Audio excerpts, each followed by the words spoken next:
We're four friends with hot takes on food media. And we're here to review and recap all kinds of food shows in bite-sized seasons. Plus, virtual potlucks, cooking adventures, and food memes. Welcome to Pod Appétit Gourmet Takes. Hi, I'm Amanda. Hey, it's Justine. And it's me, Meg. Welcome back to another episode of Pod Appétit. This is episode 1 of a new season, and we are covering Netflix's Nadiya Bakes. But first, before we get into it, we're gonna kick things off by talking about what we've been up to culinary-wise. Amanda, have you been able to eat food in your journeys lately? In your new house with no oven. Okay, guys, this is Amanda from the future. I had some audio issues, and you're not going to hear me for about half an hour, and I'm really sorry. I was very excited to talk about the first episode of Nadiya Bakes, but you'll get to hear my opinions on the second.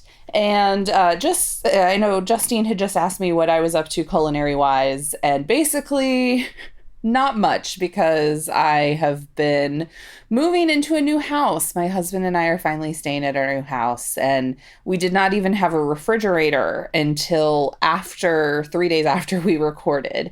So we've just been doing a lot of takeout and, you know, if we stop at one of our mother's houses, peanut butter and jelly and things like that, just doing what we can. We don't have an oven or a stove yet, but one of the things I had specifically asked is we're going to need a gas stove. So if any listeners want to write in, tweet at us, email, whatnot, and give some suggestions on good yet affordable gas stoves, I will take those suggestions. So, all right, you'll hear me about half an hour. Have fun with Justine and Meg. Bye. Meg, you recently went on a trip to visit your family. It was very nice to have home cooking from my mom again, and she was actually going to make a recipe from Nadiya's Thyme to Eat, but it turned out that we had more family over that day than we anticipated, and she didn't have enough ingredients to make the mushroom wrap thing that Nadiya made. So I almost had a Nadiya recipe, but not quite. But yeah, it was nice to have people cook for me. That's always lovely. And since the last time we recorded, I also cooked a little bit myself. I made loaded cornbread by Claire Saffitz. This is from her Dessert Person cookbook, and she also made a video of it on YouTube. She has a lot of recipes she does on YouTube, also under the Dessert Person handle. So this is your non-standard cornbread. She said herself in the video, it's not very traditional. A lot of folks say that traditional cornbread has only cornmeal and no flour. So this has flour, and it's called loaded cornbread because it has a lot of stuff in it. A lot of whole corn, buttermilk, sour cream, scallions, jalapenos, cayenne, and the original recipe has bacon. So I made it without bacon, but otherwise I made it unaltered, and it was really, really good.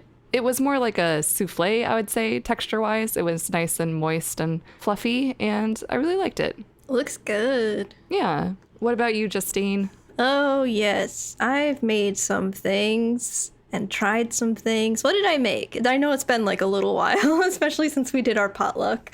We didn't really talk about what we were making. I made, you guys were a big fan of those peanut butter jelly bars I made. Those looked really good. They were very yummy. And they went fast. I also had to put like dibs on them with my roommates, be like, this one for me, don't touch. Mine. I also made a very summery dish, which people have seen on our Instagram by now, balsamic asparagus and tomato with macadamia nut cheese and orange lemon thyme tempeh. Mwah! I did it right. It was beautiful. I'm becoming a much better cook. Thanks to you guys, my friends. It looked really, really nice. The photos looked great. I don't know if I was planning on taking pictures, because sometimes I like to just try things and put them together, but then it was just too pretty, you know? It was too pretty not to. Then I was like, okay, I need to set up my lights and just look at we're doing this. Last thing, I wanted to shout out Meg, who gave me an olive recommendation. Ooh. And now I can't even remember what they're called. I know what they're called in my head, but I always butcher trying to say them. So it's Castelvetrano. I'm not sure if that's correct. It has castle in it. Yeah, I was putting olives back into my diet, especially here and there. I wanted to try. I know, like, some people are like, ew, olives. But I know, like, there's also, like, many olives. Like, I've seen a Whole Foods. I've seen... Yeah, and, like, I didn't grow up with such olive experiences, so I don't know where to start. And so Meg gave me this great tip, and they're effing delicious, and I'm like, nom, nom, nom, nom, nom. Why is the serving size only 2? Like, I love those olives. I'm glad you like them, too. Yeah, highly recommend. And thank you. Thank you very much. Okay, that's what we've been cooking/eating lately. On the menu for today's episode, we have Nadiya Bakes. Let me tell you about the show. Delightful cakes and heavenly breads pop from the oven as Nadiya Hussain returns to baking, her happy place, and spotlights creative kindred spirits. Today we're talking about episode 1, Classics with a Twist, and episode 2, Indulgent Desserts. So starting with episode 1, Classics. Nadiya puts her spin on tradition with blueberry scone pizza, kebab toad in a hole, and mango coconut cake. Meet Julia Jones, who makes edible art. All right. Episode 1, Nadiya Bakes. I feel like the descriptions for this show are a little bit lacking. Even that summary of the whole season, it's like, I don't know what to expect based on this. It's a cooking show. But my initial thoughts, I'll just dive right into it, is that I was really excited to watch this show for the podcast because I hadn't watched it previously. But I had seen Nadiya on the Great British Bake Off. So she was the winner of Series 6 in 2015, which here in the US is our season 3. And I just really liked her ever since the start. She was the first Bake Off contestant where I loved her from episode 1. I was rooting for her from episode 1, and she went on to win the whole thing. So I was always really pleased with that season because I really liked her. I was so happy to see her win. I thought she was so deserving of winning as well. And now fast forward to several years later, and I'm pleased that Bake Off has opened so many doors for her. This is not her first show. She has several shows, even more in the UK that haven't made their way over here to the US. And she has authored several cookbooks. So I was super excited to watch this. Yeah, I agree. Like, I think this show, and I think why we picked this show, is that it's like just right up our alley. Mm-hmm. And definitely like has that Bake Off spin-off vibes. It really does have Bake Off vibes. I feel like they were trying to emulate Bake Off in a lot of ways, especially with the B-roll footage of all the nature scenes. I expected ducklings to walk across the screen at any moment. Yeah, the staging for the scones was kind of funny because she's like, well, I've brought my scone pizza to a lake. Who doesn't do that? Well, I think also with filming, they were under COVID restrictions as well. Yes. So I think them getting outside as much as possible was beneficial to the crew also, and they could just have more crew. One of my first notes is that, according to Nadiya, baking makes life better. I can't tell from your face whether you agree or disagree with that. Maybe I'm neutral because sometimes baking causes headaches. But I like the angle that she's coming at of like, we're in these rough times, and any times that she's had anxiety, which I saw on her Wikipedia page that she's had anxiety herself since a very young age. So like having something to dive into and focus on is a great thing for her, which I love, and I'm sure many other people feel the same way. She is very relatable, if not entirely for the baking angle. Like, even if someone doesn't feel as comfortable with baking as she does, she definitely approaches this show with a welcoming demeanor. It's very friendly. It's very cheerful. Like you were saying, Justine, she's definitely in conversation with the viewer, and she has this very upbeat, optimistic, encouraging personality in this show. And I think that's something, as you may recall, that I've talked about when I've watched Nadiya's Time to Eat on my own time, where I'm like, she's pulled some random thing out of her cupboard and it's just like, oh, yes, you have this. And I'm like, I'm not British. I don't know what this thing you're talking about. I do want to get into that with this first dish she made, the strawberry clotted cream shortcake cupcakes ice cream frosting biscuit surprise. 1, what is icing sugar? It's just powdered sugar. It's just powdered sugar. 2, what is clotted cream? Clotted cream is somewhere between whipped cream and butter, I would say. So it's just whipped cream, but it's thicker than whipped cream and not as thick as butter. And is it sweetened? I can't recall if it's sweetened or not, but they serve it often with scones and with tea. I love clotted cream. It's so good. Well, I love whipped cream, so it's kind of like even more indulgent whipped cream. I don't know. It's great. It's whipped cream married with butter, and I just love it. Whipped cream married with butter. I was gonna be like, now there's a ceremony I'd like to attend. Yeah, there was this European cheese market I used to go to, and sadly, it was a victim of COVID. Like, the shop had to close down. And they had clotted cream in jars, which was the only place I could find it here in the US. And it was quite the tragedy, sadly. So definitely like a specialty import for those who want to acquire it here in the States. Yeah. Yeah, we need LJ back because this is a very British show. This episode in particular is very British. It was classics with a twist, so I guess it's to be expected that that would, of course, be English classics.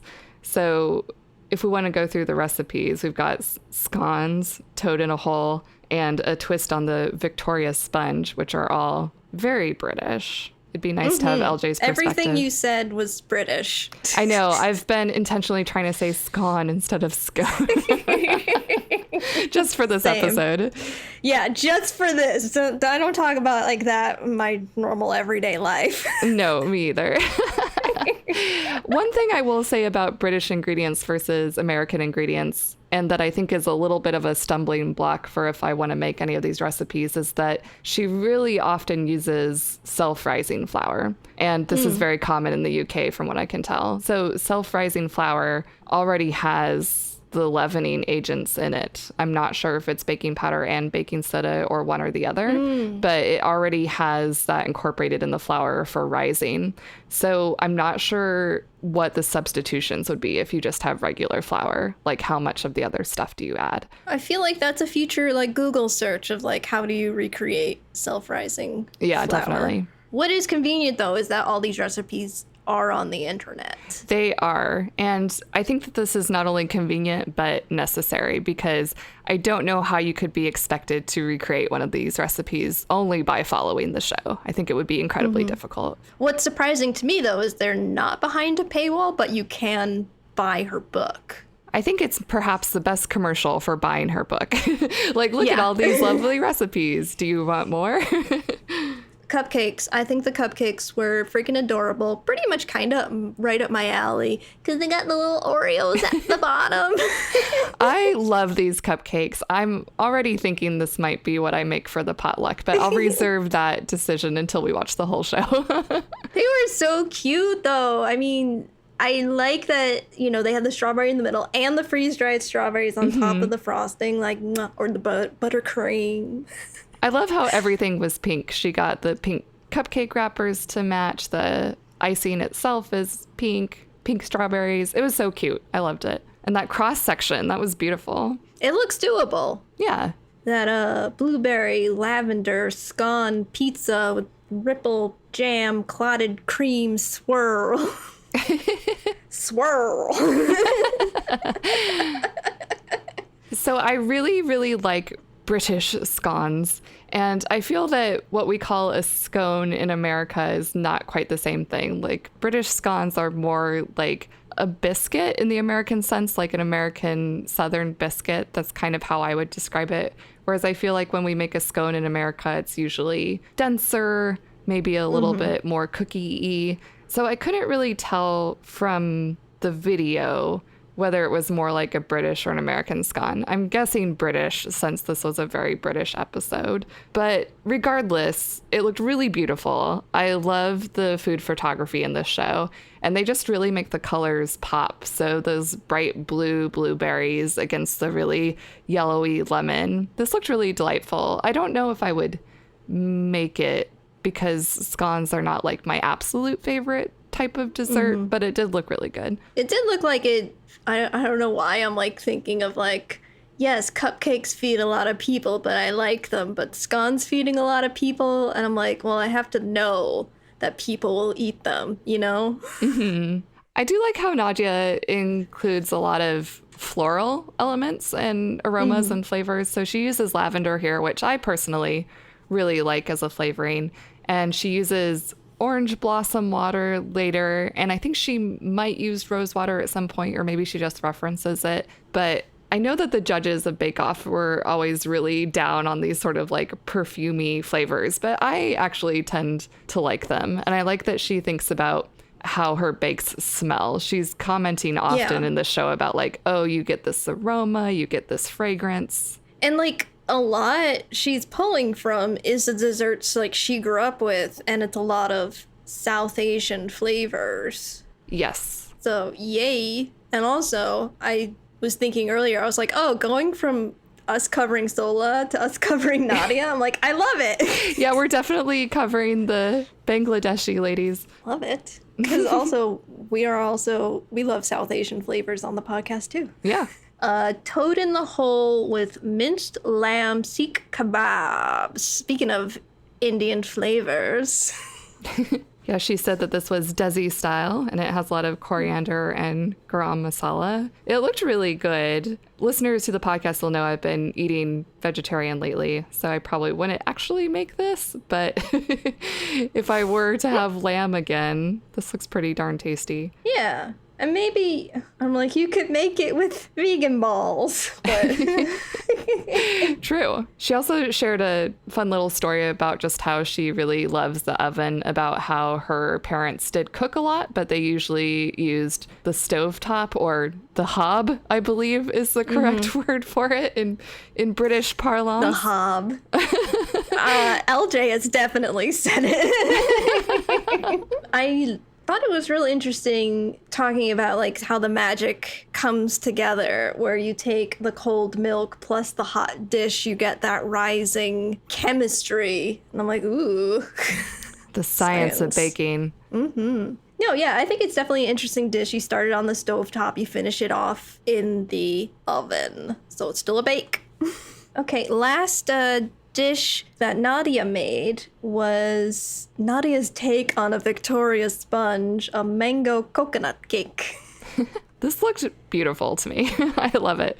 Something I found funny about this recipe is that she makes the German buttercream, and she says that it's a combination of butter and custard. And then her tip or trick is that you can cheat by using leftover custard.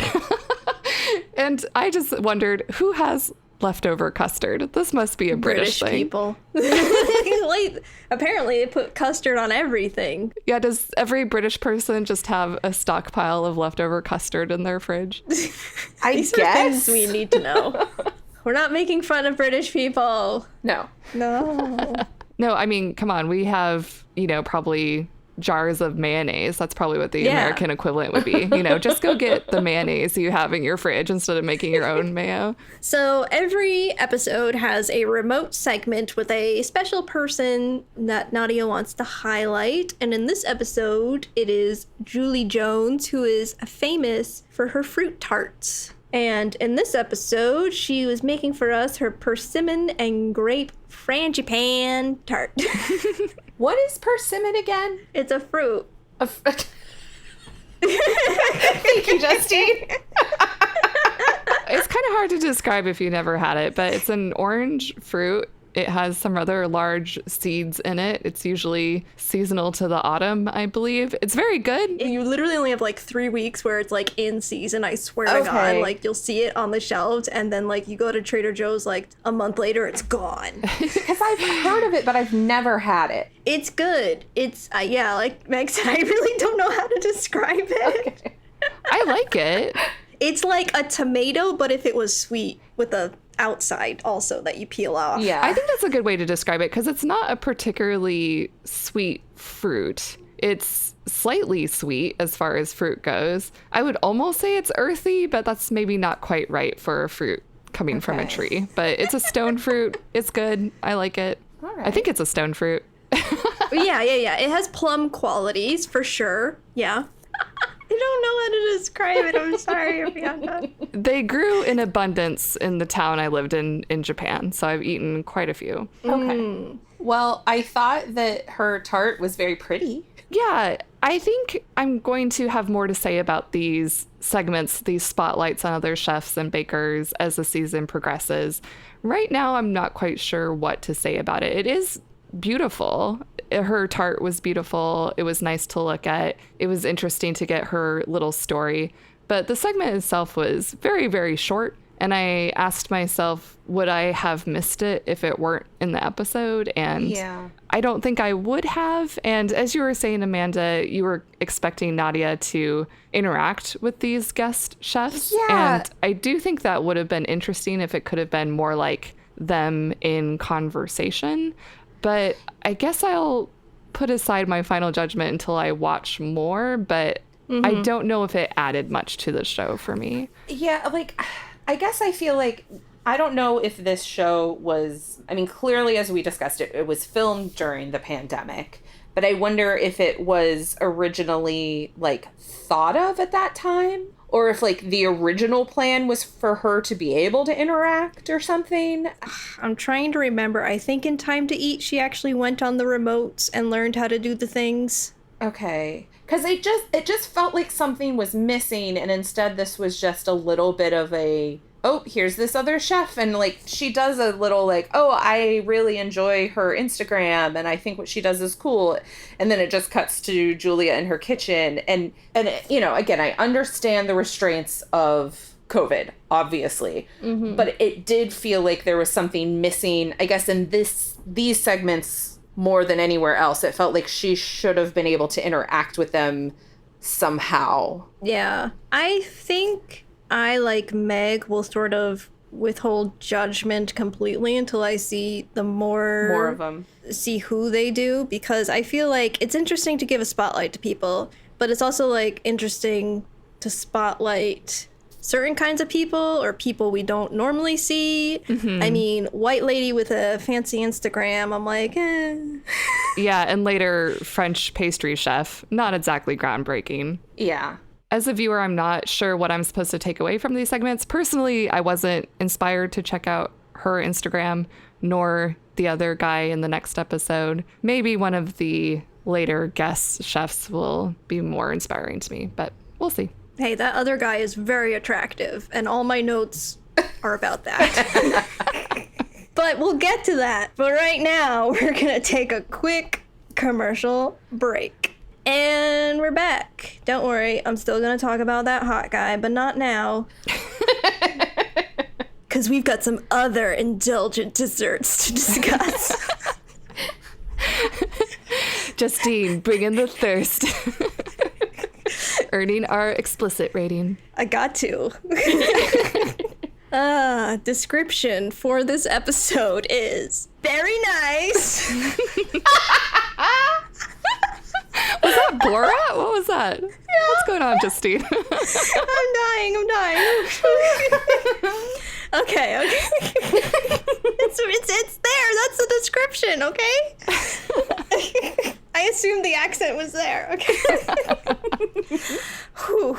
Nadiya packs a roly-poly with jam, drapes flaky pastry with syrup, and perfects a pavlova. Joaquin Pratt presents his imaginative eclairs. Yeah, these descriptions are not great. Justine would like to see his imaginative eclair. That's right. whew, yeah, like we've had better descriptions from Netflix before. Yeah. Hey, we start out this episode with a vegan recipe. This recipe, perfect for Justine, terrible for LJ. Okay, my notes say vegan in all caps, and then my next one is, bananas. Suck it, LJ. It's what we vegans have to work with. Well, Justine, as our resident vegan, would you make this vegan cheesecake? Yeah, this looks good, and I think she doesn't have many vegan recipes on this show, so this might be the one. But it looked simple, maybe like a little too simple for whatever. I mean, like the outside looked a little cardboard-ish for my sort of viewing pleasure, but it did look tasty. It looked easy. I could do this. It's a frozen blueberry cheesecake. I don't think we've said those words in that order so far. Nope. Right now, I am in an unair-conditioned room, and anything frozen just sounds amazing. So I like that she thinks about texture, and in this recipe, she thinks about temperature. So you have the frozen ice cream, and then you add to it the warm blueberry compote while it's still warm. So I like that she thinks about the interplay of all the different elements. I think it would be really tasty to have the frozen cheesecake with the warm compote on top. Base is toasted hazelnuts and oats, which are good. Yeah, you freeze the base, frozen bananas and other stuff. Blah, blah, blah, blah, blah. Golden syrup, another British thing. I looked it up. Well, it's funny. I looked it up too, and it said golden syrup is light treacle. And I was like, you've just defined a thing with another thing I don't know. I do actually kind of know treacle. So treacle is a sugar syrup, and in the UK they have light treacle and dark treacle. I think sometimes they might call it black treacle maybe, but it's kind of molassesy. Yeah, it'll be like a light molasses. But that's another thing you could get at certain stores. I knew this was a British thing only because I can't remember what season of Bake Off they did something with this, and Jeremy and I had Googled it because we were like, what the hell is golden syrup?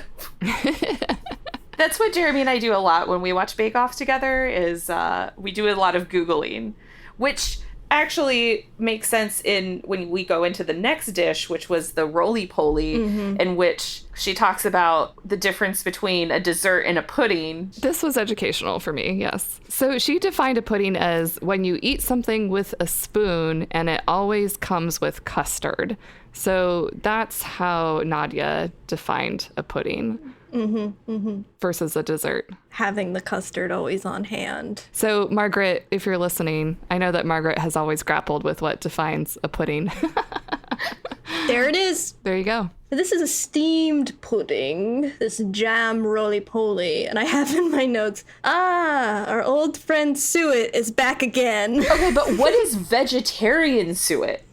That's a very good question. It's probably just vegetable oil. Because that's, like, I knew, like, I remembered Suet from Bake Off and from our season and discussing it, but then I was like, she's like, oh, the vegetarian suet. And I was like, isn't that the opposite of suet? Like, isn't suet literally, like, defined by the kind of fat it is from the animal? So how do you have vegetarian suet? Vegetarian Are you Googling? suet.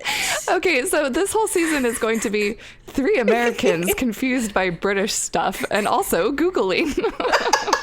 It's made from vegetable oil. You can also just use grated vegetable shortening like Crisco. Oh, okay. So really it's not suet at all. It's just vegetable oil.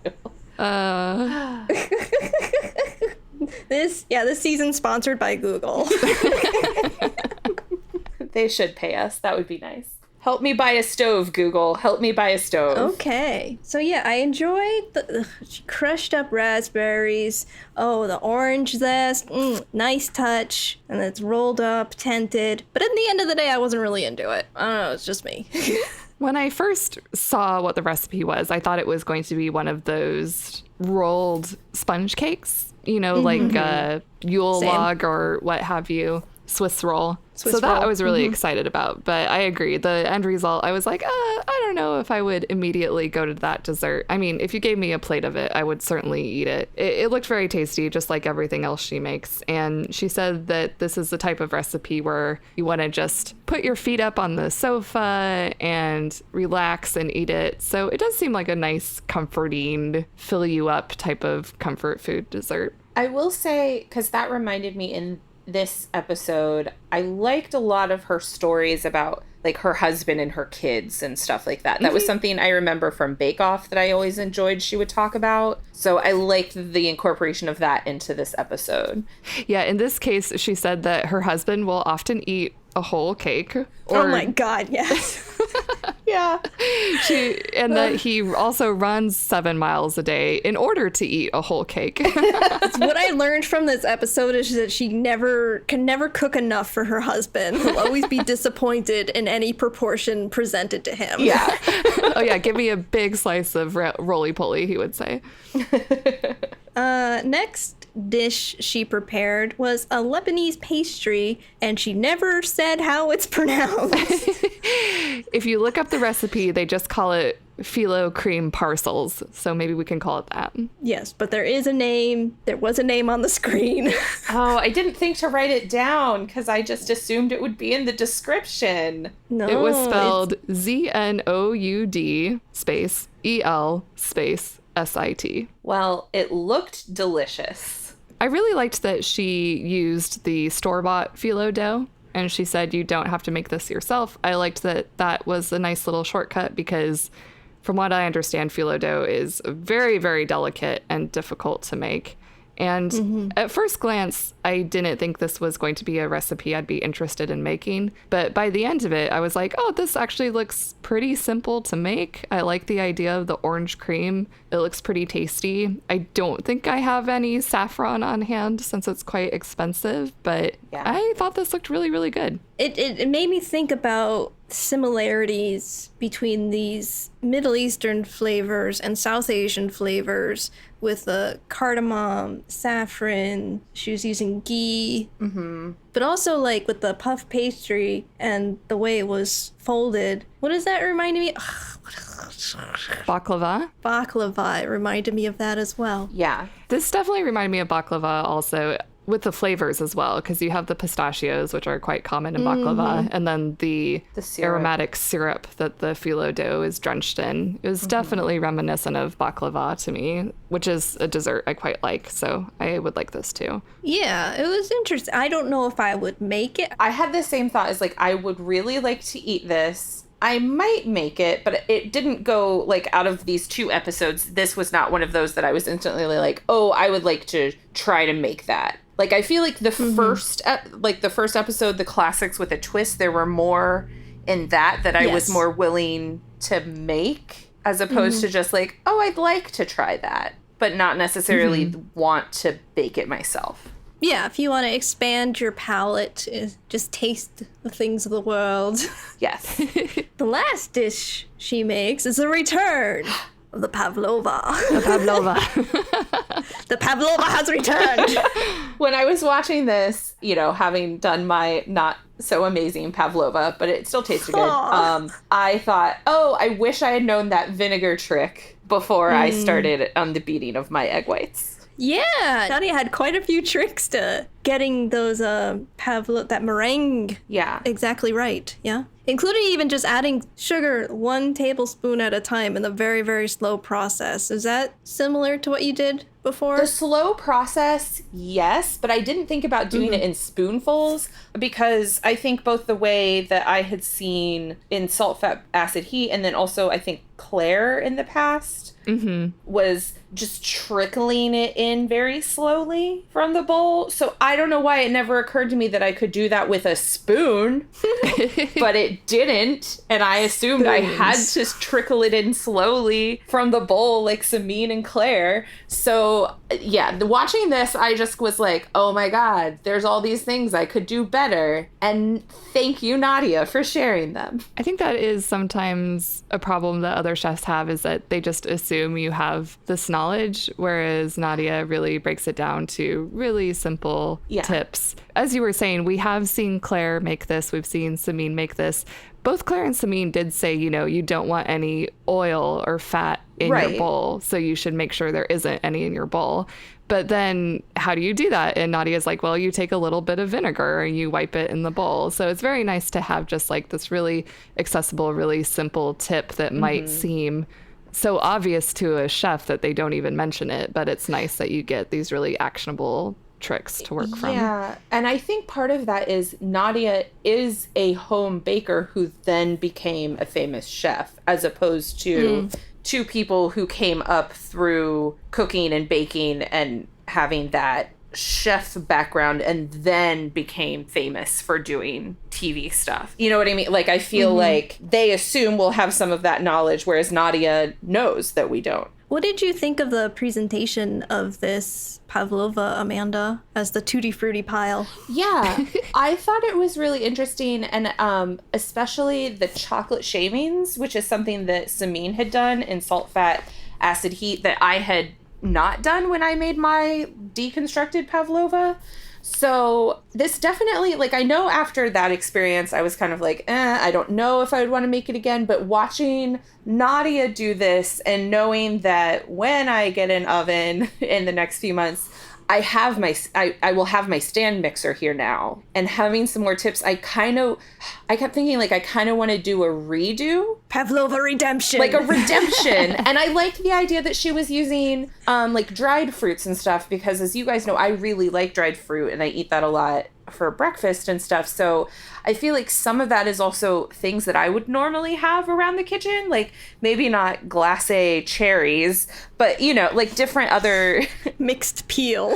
I don't have that, but I would typically have dried mango or dried pineapple or dried cranberries, things like that. And I think it would be interesting to do that with like some nuts and make kind of my own version of I don't know, like, I'm not thinking necessarily for our potluck, because I feel like that would be a kind of a rehash. But for the first time since my Pavlova, not quite, but sort of disaster, I thought, okay, I might want to do this again. Because even the way that she made like the crown for it, it was like, you don't have to make it super fancy. Like, it's all about... Right. There was no piping. It was just like, plop it down and then fill it up, spike it up with a fork. Yeah, and make it... And I feel like that is more my kind of baking is... there's some precision, but it's not like full on precision all the time. Like, it's okay if you have little mistakes, and that makes it more interesting. I've never made a Pavlova. It's one of those things that I've always wanted to, or maybe eaten mess, because an eaten mess is basically just a deconstructed Pavlova, and you have to worry even less about whether it looks nice or not. Yeah. And throughout the course of this podcast, I've seen many a Pavlova now, and I have to say that this one looks particularly good to me. I thought it looked very 70s. I wasn't super into the styling. That's fair. I did just say I thought it looked good, but let me amend that. I think that it would taste delicious. I agree that it might not have looked the most appetizing because it was just kind of this mound of stuff. But it sounded like it would taste very good. Well, to the last dessert of this episode, we visit Joachim Pratt. And he's making eclairs. It did make me want an eclair, not to make one, but I'd like to eat one. Yeah, so Joachim is a French pastry chef. He said he's worked in Michelin-starred restaurants. He's very French, very fancy. He shared a story about how he started baking from a young age, and now he has these very modern, very artistic, very experimental eclairs. And he said he likes to play with things like shape and color. I thought the end result was like very refined, very pretty. It's one of those things where you might be afraid to eat it because it's so beautiful. You just kind of don't want to ruin it. I'm like, I feel the same way about him. Was it the tattoos, Justine? I mean, there's a couple of boxes of mine that were ticked, yeah, sure. Yes. Yes. He said, yes, it looks I'm satisfied with it. It looks cute, nice, and fresh. And I was like, you look cute, nice, and fresh. Something cream filling joke. I did like what he said about like his passion for baking and how he doesn't think of it as a job. It's just fun, and that sometimes he can get started on a baking project and then he doesn't even realize and the whole night's gone and it's 7 a.m. and he's been baking all night. I don't think I would ever be like that baking. Like, I enjoy baking, but not to that extent. But I do think that shows when you really have a passion for something, you can just work on it and it doesn't feel like work. It's fun. He's very passionate. He will break your heart. He will. He won't come home because he will be baking eclairs. But very passionate, everything else will be. Okay. All right, tune in for Justine's fanfic next week, I guess. The eclairs look good. Yeah, eclairs. Those are those episodes. Now it's time to go to our back burner. Can you handle the heat of the back burner right now, Justine? Oh, my stars. Priya has a new cookbook coming out in October, a collaboration with David Chang called Cooking at Home, or How I Stopped Worrying About Recipes and Love My Microwave. I mean, this sounds like something I'm going to need to get. This one is interesting to me. If you read the description of the book on the publisher's website, it only talks about David Chang. It doesn't mention Priya at all. So I'm very curious to know how Priya comes into the picture. Oh, well, if folks want to see the cover reveal, it's on both of their Instagrams, and they didn't give much more information than that. No, they did not.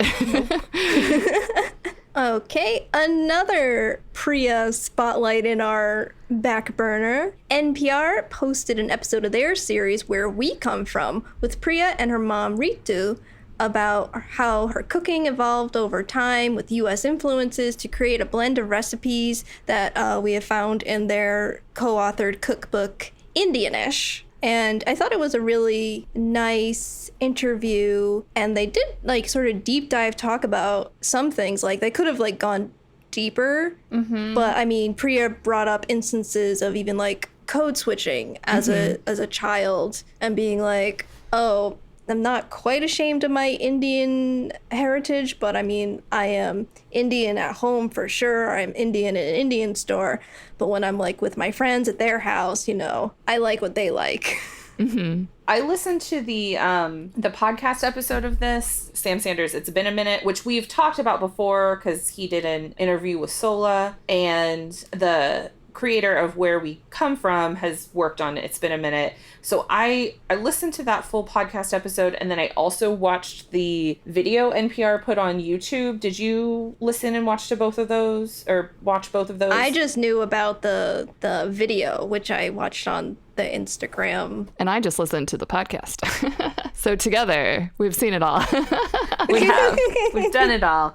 Well, because it was interesting. Like, I listened to the full podcast and then I watched the YouTube thing. But I watched it on the NPR website because I had caught the end of it airing yesterday on NPR. And it was interesting to see what overlapped and what was different. Like, if you only listen to the podcast, they did a whole other recipe on the YouTube video that they didn't do on the podcast. The idea was Priya's dad liked baked beans on toast when he had visited England. And so then her mom decided to do sort of an American baked beans, but making it Indianish and with more spices and stuff. So they made that while they were waiting for the dal to cook. I also liked it in that, like, Priya said that when she got bored of dal, they would just change things up. I know I get bored of dal Put it in a tortilla to make it into a burrito. Yeah. I mean, I think it's very cool. I mean, I have their cookbook. The recipes are what they present them. You know, it's like very sort of, this is what she made after school for Priya, you know, like they're simple, but I mean, that doesn't mean they're not good or they aren't unique, because they are, because she just was blending the cultures. And I really like that Ritu wasn't like upset with Priya at all, or at least she didn't say she was upset of being like, oh, my daughter doesn't want to eat Indian food now, you know, like. Yeah, her mom was just, it was all this blending of the cultures, and like with Ritu, when she first came to the US, it wasn't even that more American food. She was combining the food of her homeland with all of the other immigrants that she was making friends with. And so combining with like Chinese food and Mexican food and different things, I just thought it was really interesting of this whole idea of making anything kind of Indian-ish for her, even before she had kids. Yeah, it's like that American idea of being a melting pot where all these different cultures come together and mix up until they're kind of inextricable from each other. Like you, Justine, I was most interested by the moments when Priya was talking about how she had sort of compartmentalized her American and Indian identities growing up. That was really interesting to me. And you said that Ritu wasn't necessarily mad when Priya would request non-Indian food, but on the other hand, I found Priya's response to that very interesting, was that she was quite embarrassed almost that she herself had requested peanut butter and jelly. And she said, if my child told me, no, Mom, I just want peanut butter and jelly, she said that she would at least interrogate that and be like, well, why do you want peanut butter and jelly instead of something else? So I liked this in conversation aspect between mother and daughter. And also Ritu at some point said that she was so pleased that she went over to her son's house and her son had cooked Indian food, and he was like, oh, there's leftover Indian food in the fridge, and just how pleased she was by that she had passed that down to her kids. So I liked this familial conversation, getting a personal look at how their identities had sort of shaped their home life. And Priya's background is quite journalistic, and I think that this showed that she does have a background in reporting as well as food. So she's a great interviewer. So I liked this sort of melding of her talents with food and reporting. Yeah, everybody go check it out. It's everywhere on the internet. And Priya also recently did a video for New York Times Cooking where she taste tested MREs. So that was pretty interesting. And that was a combination of journalism and food as well, because she talks a lot about the history of MREs, and it's a fun video. Yeah, Priya is just everywhere. All right, so we are going to move on to some shout outs. Shout outs. So I posted a picture of my aforementioned summertime meal on our Instagram, and Mary, Meg's mother, if you don't know, commented, I'm coming to your house for dinner. Yeah. Stealing your mom, Meg. No, she's mine. Back off. And a shout out, another food pod. Sage and Dilettante podcast was asking everyone what their favorite pasta shape was, so we had to join, of course. Meg, our answer was... Campanelle? I don't know how to pronounce it. Campagnelle. Campagnelle. Oh no, I just watched Luca. It's nice and ruffly, and it has all these nooks and crannies and tons of surface area for sauce. It's amazing. I'm like, wow, there's more than just spiral pasta in the world. Well, you recently learned of a new pasta shape, Justine, the snail shape. Oh, yeah. Whole Foods trying to hide learning from me. The box was just called shells, but I'm like, this is what? What happened to my shells? They're all my shells. Weird. My shells. Anywho, yes. Wow, pasta. Thanks everybody for getting in touch with us about donuts and pasta. I mean, yes, what else is there in life? We have no review to share this week, but please leave us a review over on Apple Podcasts or anywhere. I think it's only Apple Podcasts. And don't forget, we also have merch, so be sure to check out our merch store, which is podappetit.threadless.com. Yeah, as the children say, get that drip so you have a tight fit. What? Justine, you are much more in touch with the children, apparently. Oh, I'm trying to relate to the youth. How do you do, fellow youth? Thanks for joining us this week. Next time on the podcast, the next 2 episodes of Nadiya Bakes, Savory Bakes, and Baking with Chocolate. Jabibo vibes. Bye. Thanks for listening to Pod Appétit Gourmet Takes. We'd love to hear from you, so find us on Twitter and Instagram at pod_appétit. And on Facebook at Pod Appétit Podcast. You can also email us at podappetitpodcast@gmail.com and find all of our episodes on our website, podappetitpodcast.com.